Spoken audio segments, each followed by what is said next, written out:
मित्र हो, पंतप्रधान नरेंद्र मोदी यांनी खर्च कमी करण्याचं म्हणजे खर्चामध्ये काटकसर करण्याचं आवाहन केलं आणि आपले मुख्यमंत्री देवेंद्र फडणवीस हे बुलेटवरून विधान भवनामध्ये दाखल झाले. भारतीय जनता पक्षाच्या लोकांनी याचं मोठं कौतुक केलं, उदो केलं. पण विरोधकांनी मात्र याला नौटंकी म्हटलं, नाटक म्हटलं, ढोंग म्हटलं.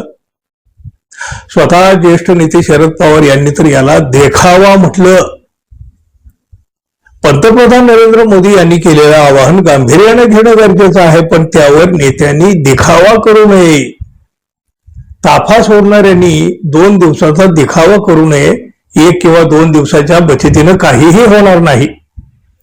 मुख्यमंत्री जर उद्यापासून रोज मंत्रालयामध्ये मोटरसायकलवरून आले तर लोक गांभीर्याने घेतील असं शरद पवार म्हणाले. पंतप्रधान मोदींनी केलेल्या आवाहनानंतर कोणी गाड्यांचा ताफा कमी करतोय, तर कोणी चालत ऑफिसला जातोय.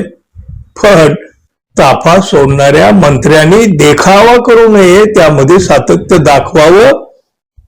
एका मंत्र्यानं जाहीर केलं, मी मंत्री आहे पण मी कार कमी केल्या. 17 कार होत्या, त्यावरून आम्ही 8 वर आलेलो आहोत. मंत्र्यांच्या ताफ्यामध्ये 17 गाड्या कशाला हव्यात? गेल्या 4 वर्षापासून माझ्या ताफ्यामध्ये फक्त 3च गाड्या आहेत, हे सुद्धा शरद पवार यांनी सांगितलं.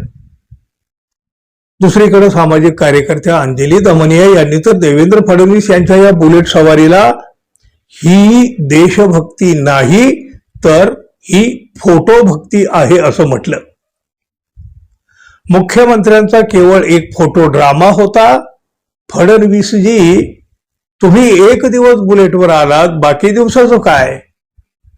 महापौरताई, तुम्ही 1 दिवस स्कूटरवर, तर मंत्री नितेश राणे 1 दिवस पायी, मग बाकी 364 दिवस काय? असा सवाल करीत अंजली दमनिया यांनी सगळे फक्त ड्रामा करीत आहेत असा आरोप केला. ड्रामा, नाटक. त्याचबरोबर ही देशभक्ती नाही, ही फोटो भक्ती आहे अशी टीका सुद्धा त्यांनी केली. एवढंच नाही तर कायमचा काफेला बंद करा, तेव्हाच खरी वाहवा मिळेल आणि ती खरी देशभक्ती होईल असं आवाहन सुद्धा त्यांनी केलं. मुख्यमंत्री देवेंद्र फडणवीस यांच्या बुलेट सवारीची खिल्ली विरोधकांनी तर उडवलेलीच आहे, पण सोशल मीडियावर देखील वेगवेगळ्या प्रकारानं टीका होताना दिसते.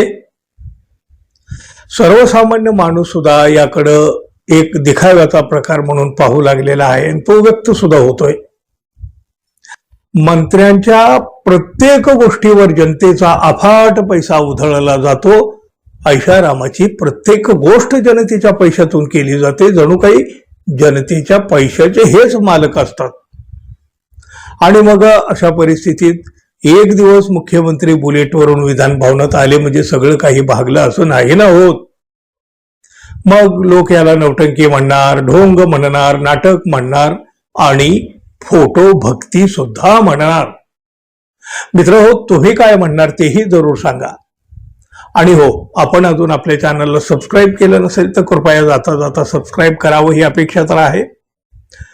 धन्यवाद. पुन्हा भेटू. नमस्कार.